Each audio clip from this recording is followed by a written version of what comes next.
तो भाई, तो अब हम शुरू कर रहे हैं मध्यकालीन इतिहास। हरियाणा का मध्यकालीन इतिहास। मध्यकालीन इतिहास। मध्यकालीन इतिहास। मध्यकालीन इतिहास में हम सबसे पहले क्या पढ़ेंगे? मध्यकालीन इतिहास में हम सबसे पहले पढ़ेंगे तुर्की आक्रमण। क्या पढ़ेंगे भाई? तुर्की आक्रमण पढ़ेंगे। क्या पढ़ेंगे? तुर्की आक्रमण पढ़ेंगे। ठीक है ना? तुर्की आक्रमण। तुर्की आक्रमण में सबसे पहला पॉइंट हम क्या करेंगे? सबसे पहले हम पढ़ेंगे इसमें गजनवी वंश के बारे में। किसके बारे में पढ़ेंगे? गजनवी वंश के बारे में। गजनवी वंश के बारे में हम पढ़ेंगे। गजनवी वंश को यामिनी वंश भी कहते हैं। भी क्या कहते हैं? गजनवी वंश को यामिनी वंश भी कहते हैं। गजनवी वंश को, ठीक है। और जो ये गजनवी वंश है, इसके संस्थापक कौन थे? गजनवी वंश के संस्थापक कौन थे? इसके संस्थापक थे अल्पतगीन। ठीक है, कौन थे इसके संस्थापक? अल्पतगीन इसके संस्थापक थे। क्या थे? अल्पतगीन इसके संस्थापक थे यामिनी वंश, या फिर बोल सकते हैं गजनवी वंश के। ठीक है भाई। तो जो अल्पतगीन का दामाद था, अल्पतगीन का दामाद कौन था? अल्पतगीन का दामाद, अल्पतगीन का दामाद कौन था? अल्पतगीन का दामाद था सुबुक्तगीन प्रथम। सुबुक्तगीन था। कौन था भाई? सुबुक्तगीन था। और सुबुक्तगीन का पुत्र, सुबुक्तगीन का पुत्र कौन था? महमूद गजनवी। कौन था? महमूद गजनवी। और यहाँ से बहुत बार पेपर में क्वेश्चन आता है महमूद गजनवी से। ठीक है, महमूद गजनवी ने भारत पर 1000 से 1027 ईस्वी तक, 1000 से 1027 ईस्वी तक, इस समय में कितने आक्रमण किए महमूद गजनवी ने? महमूद गजनवी ने किए 17 बार आक्रमण। कितनी बार आक्रमण किए भाई? 17 बार आक्रमण इसने किए थे। ठीक है, कितनी बार आक्रमण किए महमूद गजनवी ने? 17 बार इसने आक्रमण किए 1000 से 1027 ईस्वी के बीच में। ठीक है, उसके बाद क्या है कि ये कौन था? जो मोहम्मद गजनवी था, ये एक लुटेरा था, यानी कि लूटपाट के उद्देश्य से ये भारत में आया था। किसके उद्देश्य से आया था? लूटपाट के उद्देश्य से भारत में आया था। और इसको किसकी उपाधि मिली है? उपाधि किसकी मिली है? मोहम्मद गजनवी को इसको उपाधि मिली है बुत किशन की। किसकी उपाधि मिली है भाई? बुत किशन की। और बुत किशन का मतलब क्या होता है? बुत किशन का मतलब होता है मूर्ति भंजक। मूर्ति भंजक होता है। क्या होता है भाई इसका मतलब? बुत किशन का मतलब होता है मूर्ति भंजक। तो मूर्ति भंजक तो सबने याद कर लिया था, इसलिए ऑप्शन में क्या देने लगा है? अब बुत किशन देने लगा है कि बुत किशन की उपाधि किसको मिली थी, या फिर बुत किशन का मतलब क्या है। या फिर ये बोल सकते हैं कि महमूद गजनवी को किसकी उपाधि मिली थी? तो बुत किशन की उपाधि मिली थी, जिसका मतलब क्या है? मूर्ति भंजक है। ठीक है भाई, क्लियर है यहाँ तक? उसके बाद क्या पढ़ना है हमें कि महमूद गजनवी ने हरियाणा के थानेसर पर कब आक्रमण किया? महमूद गजनवी ने 1009 में कब किया था? 1009 में थानेसर पर, 1009 में थानेसर पर आक्रमण किया। थानेसर पर आक्रमण किया। और अगर ये पूछ ले कि ये कौन से नंबर का आक्रमण था, तो ये कौन सा आक्रमण था भाई? ये छठा आक्रमण था। कौन सा आक्रमण था? ये छठा आक्रमण था ये। ठीक है, छठा आक्रमण था ये, जो सा थानेसर पर इसने किया था। और जब इसने थानेसर पर आक्रमण किया तो यहाँ का शासक कौन था? तोमर राजा जयपाल। कौन था यहाँ का शासक? तोमर राजा जयपाल यहाँ का शासक था, जब 1009 में थानेसर पर महमूद गजनवी ने आक्रमण किया था। ठीक है, और फिर से इसने आक्रमण किया, पुनः इसने आक्रमण किया भाई। ठीक है ना। पुनः इसने आक्रमण किया 1014 ईस्वी में। कब किया? 1014 ईस्वी में इसने फिर से आक्रमण किया। कहाँ पर किया? थानेसर में। कहाँ पर किया इसने फिर से आक्रमण? थानेसर पर इसने फिर से आक्रमण किया। और यहाँ पर किस किस का युद्ध हुआ? यहाँ पर युद्ध हुआ भाई राजा जयपाल का, राजा जयपाल और महमूद गजनवी का। राजा जयपाल और महमूद गजनवी का युद्ध हुआ। और युद्ध कहाँ पर हुआ? युद्ध अगर पूछ ले कौन सी नदी के किनारे हुआ, तो ये हुआ था भाई मारकंडा नदी के किनारे। कौन सी नदी के किनारे? मारकंडा नदी के किनारे ये युद्ध हुआ था। ठीक है। उसके बाद हमें क्या पढ़ना है? इसके बाद हमें पढ़ना है कि भाई जो महमूद गजनवी का दरबारी कवि था, महमूद गजनवी का दरबारी कवि कौन था? इसका दरबारी कवि था अल बरूनी। कौन था भाई इसका दरबारी कवि? अल बरूनी इसका दरबारी कवि था, अल बरूनी। और अल बरूनी की एक बहुत ही प्रसिद्ध पुस्तक है जो बहुत बार पेपर में पूछी जा चुकी है। अल बरूनी की पुस्तक कौन सी है भाई? किताब उल हिंद। कौन सी पुस्तक है? किताब उल हिंद इसकी पुस्तक है। ठीक है, किताब उल हिंद पुस्तक है। और इस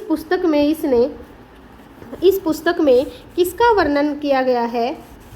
थानेसर का इसमें वर्णन है। थानेसर का वर्णन इस पुस्तक में किया गया है। ठीक है। अब हमें क्या पढ़ना है इसके बारे में देखो आगे। तो इससे यहाँ से क्वेश्चन बहुत बार पूछा जाता है। ठीक है भाई। उसके बाद जो तोमर वंश का शासक था कुमार गुप्त का क्या था? उत्तराधिकारी। कुमार गुप्त का उत्तराधिकारी जो था अनंगपाल द्वितीय जो था कुमार गुप्त का उत्तराधिकारी 1051 में गद्दी पर बैठा था। कब गद्दी पर बैठा? 1051 में गद्दी पर बैठा। 1051 में गद्दी पर ये बैठा था। और अनंगपाल द्वितीय से कौन सा क्वेश्चन पूछा जाता है? ये क्वेश्चन बहुत बार पूछा गया भाई कि सूरज कुंड का निर्माण किसने करवाया? सूरज कुंड का निर्माण किसने करवाया? अनंगपाल द्वितीय ने करवाया सूरज कुंड का निर्माण। और सूरज कुंड कहाँ पर है? फरीदाबाद में। कहाँ पर है भाई सूरज कुंड? फरीदाबाद में है। और इसका निर्माण किसने करवाया है? अनंगपाल द्वितीय ने करवाया है। क्लियर है यहाँ तक? इसके बाद हमें पढ़ना है भाई मोहम्मद गोरी के बारे में। किसके बारे में पढ़ना है अब? मोहम्मद गोरी। मोहम्मद गोरी के बारे में अब हम पढ़ेंगे, क्योंकि मोहम्मद गोरी से रिलेटेड क्या है? तराइन की लड़ाइयाँ हैं। तराइन के युद्ध मोहम्मद गोरी से रिलेटेड है और यहाँ से भी क्वेश्चन पूछा जा सकता है। ठीक है। मोहम्मद गोरी ने क्या किया था?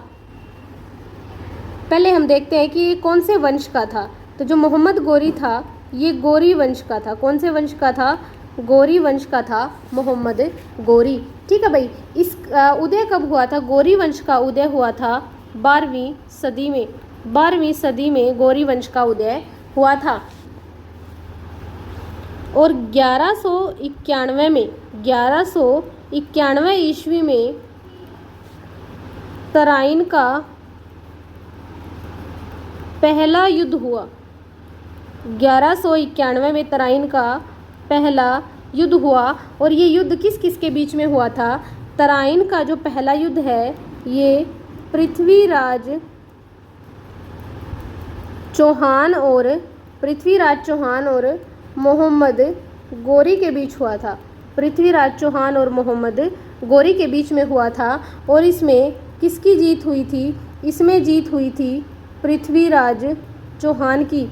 पृथ्वीराज चौहान, और पृथ्वीराज चौहान को ही पृथ्वीराज द्वितीय भी बोलते हैं। तो इसकी तराइन के पहले युद्ध में पृथ्वीराज चौहान की जीत हुई थी। और तराइन के अगर दूसरे युद्ध की हम बात करें तराइन का दूसरा युद्ध अगले ही साल हुआ 1192 में। कब हुआ? 1192 में तराइन का दूसरा युद्ध हुआ। और तराइन का दूसरा युद्ध भी इन्हीं दोनों के बीच हुआ, पृथ्वीराज चौहान और मोहम्मद गौरी के बीच। लेकिन इसमें किसकी जीत हुई? मोहम्मद गौरी की जीत हुई। मोहम्मद गौरी की जीत इसमें हुई थी तराइन के दूसरे युद्ध में। और जो ये तराइन है,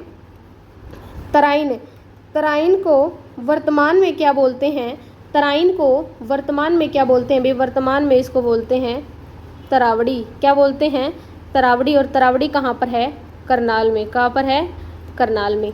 ठीक है, नेक्स्ट हमें क्या पढ़ना है कि भाई जो साम्राज्य मोहम्मद गौरी ने जीते थे कब? तराइन के युद्धों में, वो इसने किसको सौंप दिए?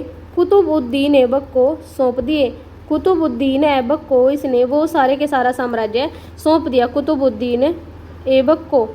ठीक है, और ये जो कुतुबुद्दीन ऐबक था ये कौन से वंश का था? गुलाम वंश का था। गुलाम वंश का था, या फिर बोल सकते हैं दास वंश का था। कौन से वंश का था ये? दास वंश का था कुतुबुद्दीन ऐबक। ठीक है, और कुतुबुद्दीन ऐबक ने गुलाम वंश की स्थापना की। तो पूछा जा सकता है गुलाम वंश की स्थापना किसने की? तो कुतुबुद्दीन ऐबक ने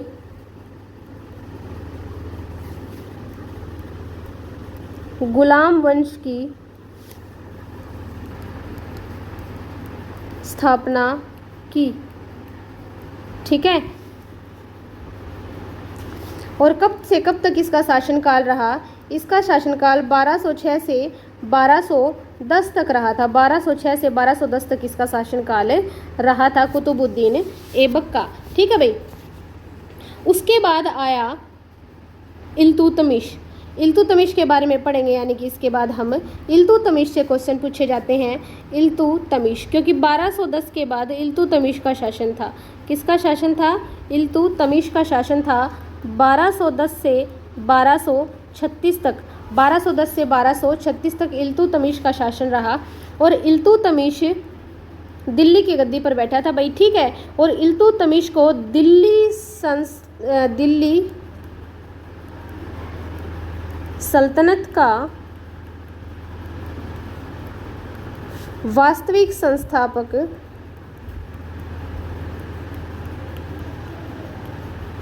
माना गया है। ठीक है, दिल्ली सल्तनत का वास्तविक संस्थापक माना जाता है किसको?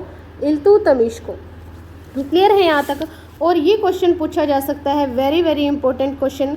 गुलामों का गुलाम इसे कहा जाता था। इल्तुतमिश को गुलामों का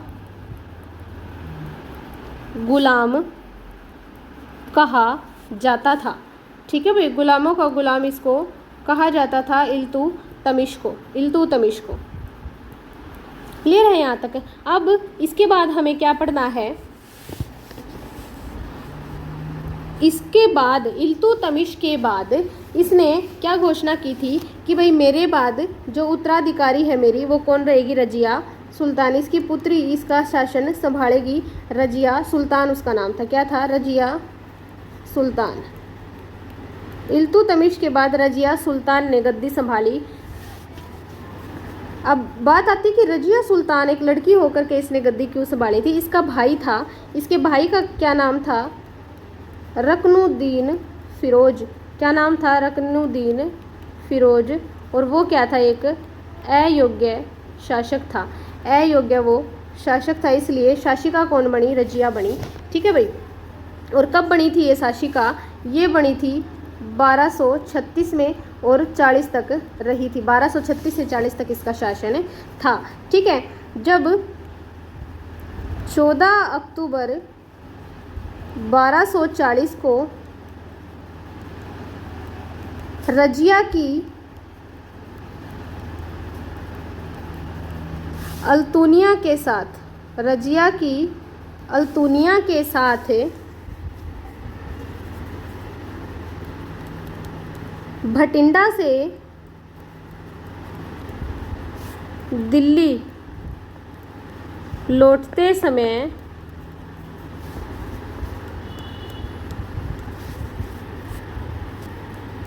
गुंडों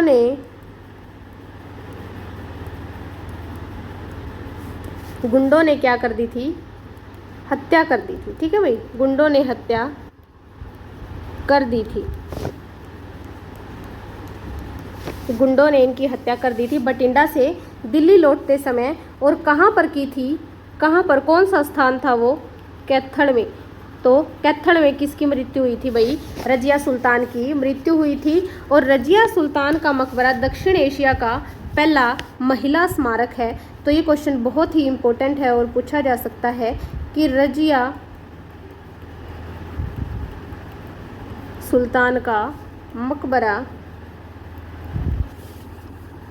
दक्षिण एशिया का प्रथम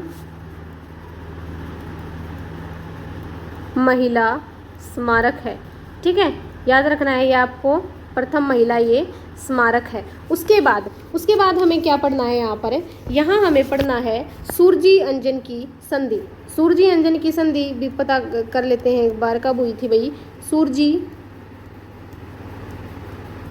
अंजन की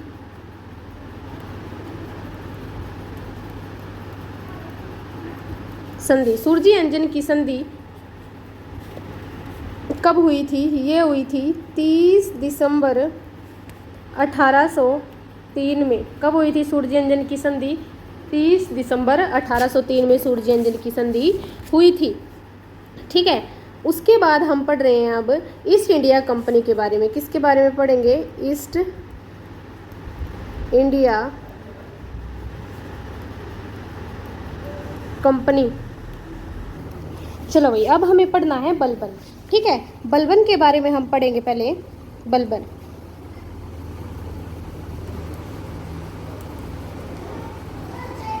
के बारे में। ठीक है, बलबन को क्या बोलते थे? उलूग खान भी बोलते थे। क्या बोलते थे बलबन को? उलूग खान भी बलबन को बोला जाता था। और इसका शासनकाल कब से कब तक था? 1266 से 1287 तक। कब तक था भाई इनका शासन? 1266 से 87 तक था। और इनका वास्तविक नाम क्या था? इनका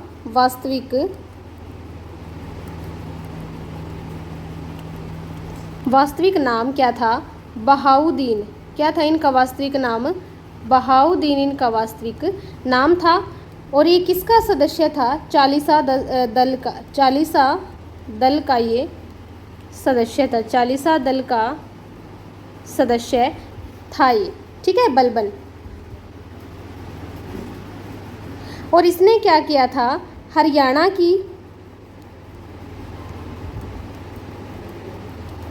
की स्थिति में सुधार किया बलबन ने। हरियाणा की स्थिति में सुधार। अब इसके बाद क्या पढ़ना है हमें कि भाई जो गुलाम वंश है ये अंतिम शासक पूछ लिए जाते हैं। अंतिम शासक, गुलाम वंश का अंतिम शासक कौन था? गुलाम वंश का अंतिम शासक था शमशुद्दीन क्यूमर्स। कौन था? शमशुद्दीन क्यूमर्स था भाई। ठीक है, शमशुद्दीन क्यूमर्स था। चलो, इसके बाद हमें पढ़ना है खिलजी वंश। क्या पढ़ना है? खिलजी वंश के बारे में पढ़ना है। खिलजी वंश के बारे में हमें इसके बाद पढ़ना है। तो चलो खिलजी वंश को पढ़ते हैं। खिलजी वंश का सबसे पहले शासक के बारे में हम पढ़ेंगे अलाउद्दीन खिलजी के बारे में। किसके बारे में पढ़ेंगे? अलाउद्दीन खिलजी के। ठीक है, अलाउद्दीन खिलजी के बारे में हम पढ़ेंगे।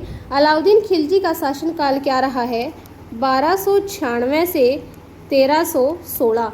1296 से 1316। ठीक है,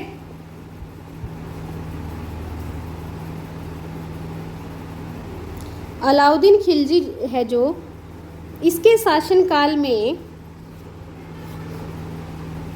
इसने क्या किया था? ये शासक कैसे बना था? पहली तो बात वो बता देती हूँ कि ये शासक कैसे बना था। इसने जलालुद्दीन की हत्या कर दी थी। इसने जलालुद्दीन की हत्या की और दिल्ली का सुल्तान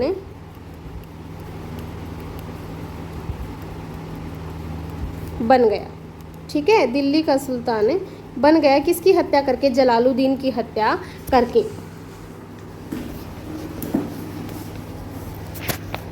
उसके बाद हम पढ़ेंगे कुतुबुद्दीन मुबारक शाह खिलजी को। किसको पढ़ेंगे भाई? कुतुबुद्दीन मुबारक शाह।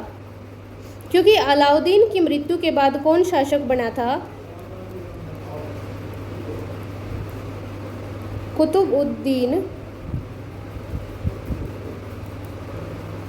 मुबारक शाह खिलजी अलाउद्दीन की मृत्यु के बाद शासक बना था। ठीक है भाई।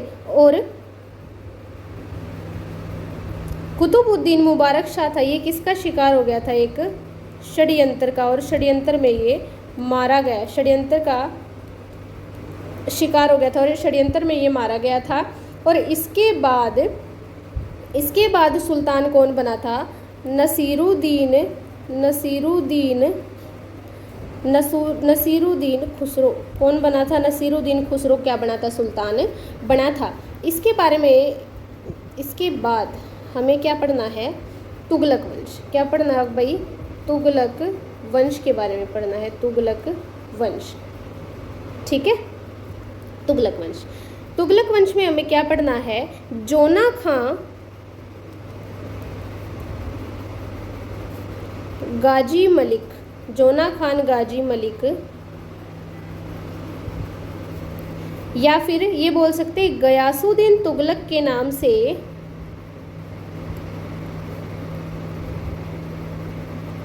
गयासुद्दीन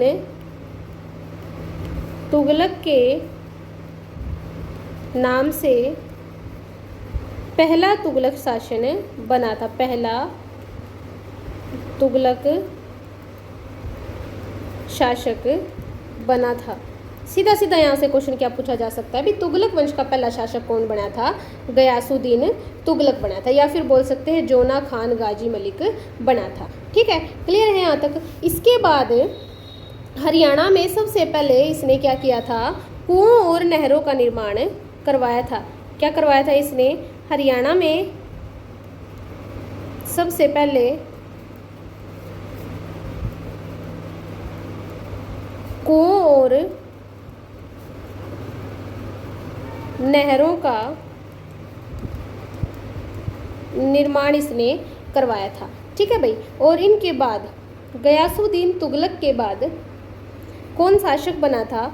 मोहम्मद बिन तुगलक। कौन बना था शासक? मोहम्मद बिन तुगलक बना था। मोहम्मद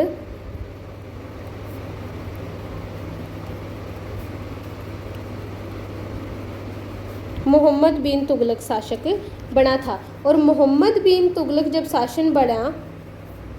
शासक जब बना ये, तो इसके शासनकाल में दिल्ली,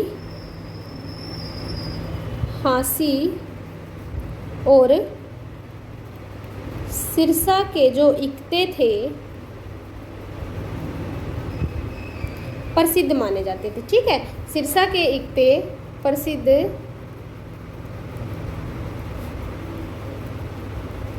माने जाते थे। ठीक है भाई। इसके बाद जो मेन क्वेश्चन आता है, कहाँ से आता है? ये आता है भाई फिरोज शाह तुगलक से। कहाँ से आता है? फिरोज शाह तुगलक से क्वेश्चन आता है, और बहुत बार आता है ये क्वेश्चन फिरोज शाह तुगलक से। फिरोज शाह तुगलक से क्वेश्चन आता है। और क्या क्वेश्चन आता है कि फिरोज शाह तुगलक ने कौन सा शहर बसाया था? तो फिरोज शाह तुगलक ने कौन सा शहर बसाया था भाई?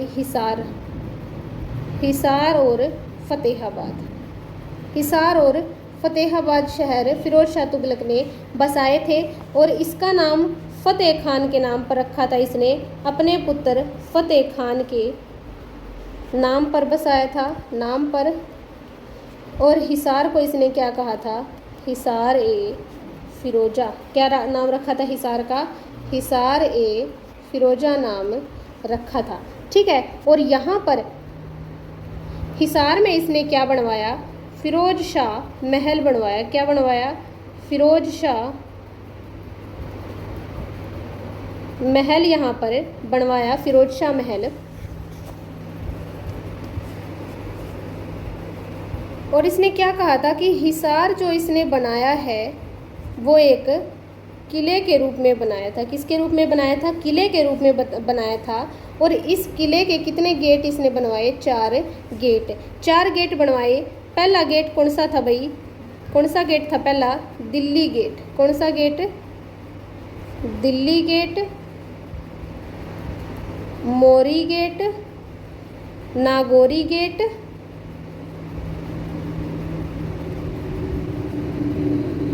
और तलाकी गेट। कौन सा गेट? तलाकी गेट। ये 4 गेट हिसार फिरोजा किले के थे, ये इसने बताया था। तो इसी पोर्शन में से इसका क्वेश्चन भाई पूछा जाता है। ठीक है, ये बहुत ही इंपॉर्टेंट है, यहाँ से बहुत बार पूछा जाता है, इसको मिस नहीं करना है। इसके बाद हमें पढ़ना है सैयद वंश के बारे में। किसके बारे में पढ़ना है? सैयद वंश के बारे में हमें पढ़ना है। थोड़ा सा पढ़ना है बिल्कुल इसके बारे में कि सैयद वंश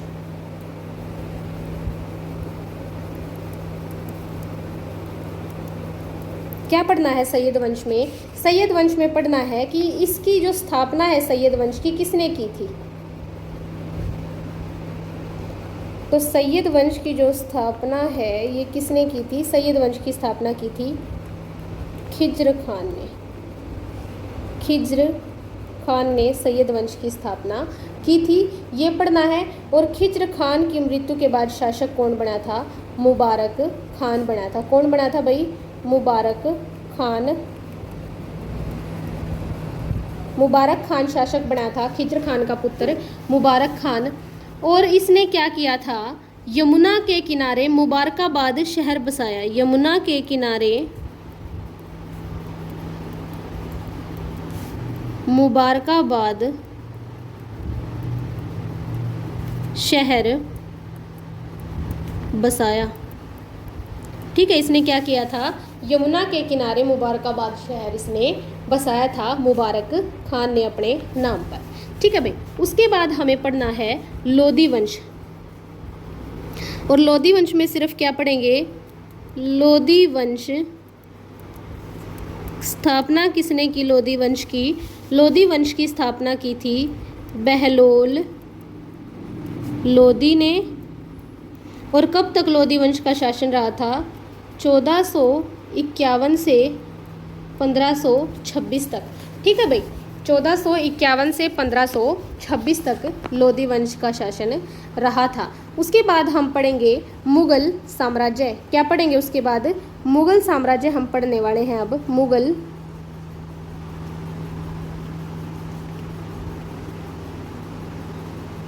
मुगल साम्राज्य। मुगल साम्राज्य में क्या पढ़ना है कि मुगल साम्राज्य की स्थापना किसने की? मुगल साम्राज्य की स्थापना की थी बाबर ने। किसने की थी? बाबर ने। और कब की थी? 1526 में। 1526 में की थी। और 1526 में जब इसने की तो पानीपत की पहली लड़ाई हुई थी। पानीपत की पहली लड़ाई कब हुई थी? 1526 में हुई थी।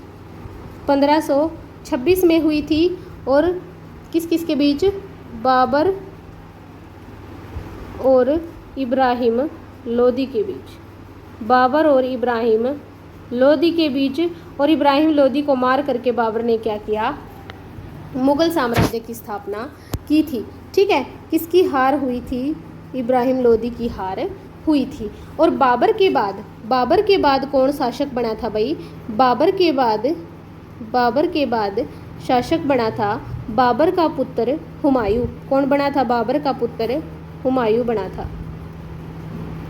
बाबर के बाद शासक बना था बाबर का पुत्र हुमायूं।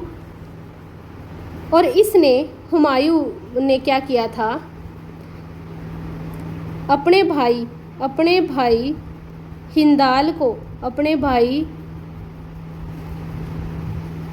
हिंदाल को कौन सा साम्राज्य इसने दे दिया था? कौन सा क्षेत्र दे दिया था? मेवात। कौन सा क्षेत्र दे दिया था इसने अपने भाई हिंदाल को? मेवात दे दिया था। और अपने भाई कामरान को कौन सा क्षेत्र दे दिया था? हिसार और सरहिंद, हिसार और सरहिंद दे दिया था। ठीक है, हिसार और सरहिंद इसने दे दिया था और खुद किसकी गद्दी पर बैठ गया था, दिल्ली की गद्दी पर ये बैठ गया था। अब भाई पानीपत की जो पहली लड़ाई हुई 1526 में हुई, तो इससे क्या हुआ, मुगलों ने पूरे भारत पर अधिकार कर लिया। क्या कर लिया, मुगलों ने पूरे भारत पर अधिकार कर लिया। ठीक है, और पानीपत की पहली लड़ाई में ही बाबर ने तुलुगमा युद्ध नीति एवं तोप खाने का, तुलुगमा युद्ध नीति और तोप खाने का प्रयोग किया था। भाई किसका प्रयोग किया था, तुलुगमा युद्ध नीति का और तोप खाने का प्रयोग किया था। तो ये क्वेश्चन पूछा जा सकता है, ये क्वेश्चन पूछा जा सकता है। भाई क्या पूछा जा सकता है कि कौन से युद्ध में सबसे पहले तुलुगमा युद्ध नीति, या फिर ये पूछा जा सकता है कौन से युद्ध में सबसे पहले तोपखाने का प्रयोग किया गया था। तो पानीपत की पहली लड़ाई में बाबर द्वारा तुलुगमा युद्ध नीति और तोपखाने का प्रयोग किया गया था। ठीक है, और पानीपत के पहले युद्ध में इब्राहिम लोदी क्या हो गया था, वीरगति को प्राप्त हो गया था। उसके बाद हम पढ़ेंगे दूसरा युद्ध, यानी कि पानीपत की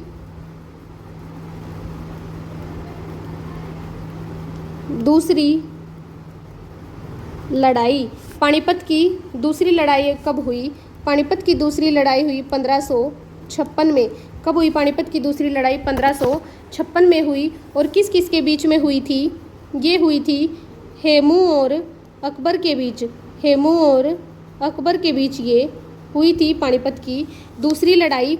और इसमें किसकी हार हुई, हेमू की हार हुई, हेमू की इसमें हार हुई थी। और हेमू से एक बहुत ही अच्छा क्वेश्चन पूछा जाता है। क्या क्वेश्चन पूछा जाता है यहाँ से कि दिल्ली की गद्दी पर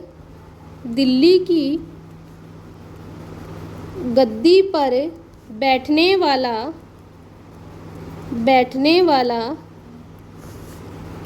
अंतिम हिंदू शासक कौन था, हिंदू शासक कौन था, दिल्ली की गद्दी पर बैठने वाला अंतिम हिंदू शासक था हेमू। कौन था भाई, हेमू था। ठीक है, नेक्स्ट हमें पढ़ना है शाहजहां के बारे में। किसके बारे में पढ़ना है, शाहजहां के बारे में हमें यहाँ पर पढ़ना है। शाहजहां के बारे में क्या पढ़ना है भाई, कि जब जहांगीर की मृत्यु हुई, जहांगीर की मृत्यु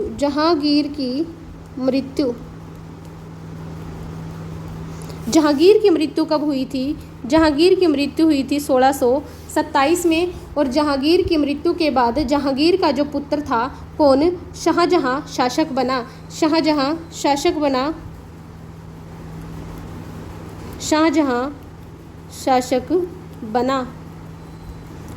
जब शासक बना, जो शाहजहां का बड़ा बेटा था, शाहजहां का बड़ा बेटा था दारा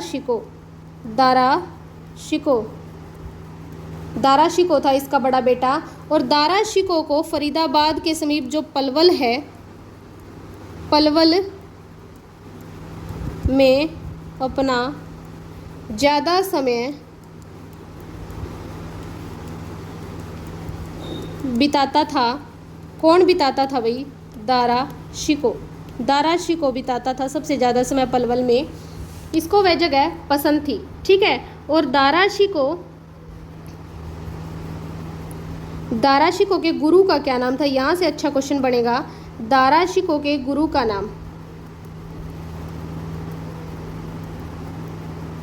दारा शिको का गुरु कौन था, शेख चिली। कौन है, शेख चिली को ये अपना गुरु मानता था, दारा शिको। और जब शेख चिली की मृत्यु हो गई तो इसने थानेसर में क्या बनवाया, शेख चिली का मकबरा बनवाया। शेख चिली का मकबरा बनवाया, किसने बनवाया? दारा शिकोह ने बनवाया था। और शेख चिली के मकबरे को क्या कहा जाता है? हरियाणा का ताजमहल। बहुत बार पूछा गया क्वेश्चन है ये और बार बार रिपीट होता है एग्जाम्स में। हरियाणा का ताजमहल, हरियाणा का ताजमहल किसे कहते हैं? शेख चिली के मकबरे को। ये भी पूछा जाता है शेख चिली का मकबरा किसने बनवाया? तो दारा शिकोह ने बनवाया था। और ये मकबरा कहाँ पर है? थानेसर में है। ठीक है भाई, बहुत ही अच्छा क्वेश्चन यहाँ से बनेगा, याद रखना है आपको ये क्वेश्चन। नेक्स्ट है औरंगजेब। किसके बारे में पढ़ेंगे अब? औरंगजेब के बारे में हम पढ़ेंगे। ठीक है, औरंगजेब शाहजहां का पुत्र कौन था? औरंगजेब। और औरंगजेब दिल्ली का राजा बना शाहजहां के बाद।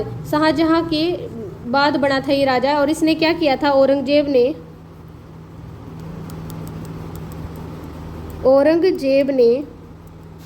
शाहजहां को जेल में डाल दिया था। शाहजहां को जेल में डाल दिया था। ठीक है, जेल में डाल दिया था। और जो औरंगजेब था ये क्या था? असहिष्णु था। कौन था ये? असहिष्णु था औरंगजेब, असहिष्णु था ये। और इसने क्या किया था? जब ये शासक बना अनेक कर लगाए। क्या किए इसने? अनेक कर लगाए। और कौन सी नीति अपनाई इसने? कौन सी इसने नीति अपनाई? मुस्लिम तुष्टीकरण, मुस्लिम तुष्टीकरण और गजवा ए हिंद, गजवा ए हिंद। बहुत ही अच्छा क्वेश्चन यहाँ से बनेगा। मुस्लिम तुष्टीकरण और गजवा ए हिंद की नीति किसने अपनाई थी? औरंगजेब ने अपनाई थी। ठीक है भाई, याद रखना है इसको। मुस्लिम तुष्टीकरण या फिर ये पूछा जाएगा कि गजवा ए हिंद की नीति किसने अपनाई थी? कौन से शासक ने अपनाई थी? तो ये अपनाई थी औरंगजेब ने। तो यहाँ पर हमारी जो मध्यकालीन इतिहास है वो खत्म होता है। अब हम करेंगे इसके क्वेश्चंस। ठीक है भाई।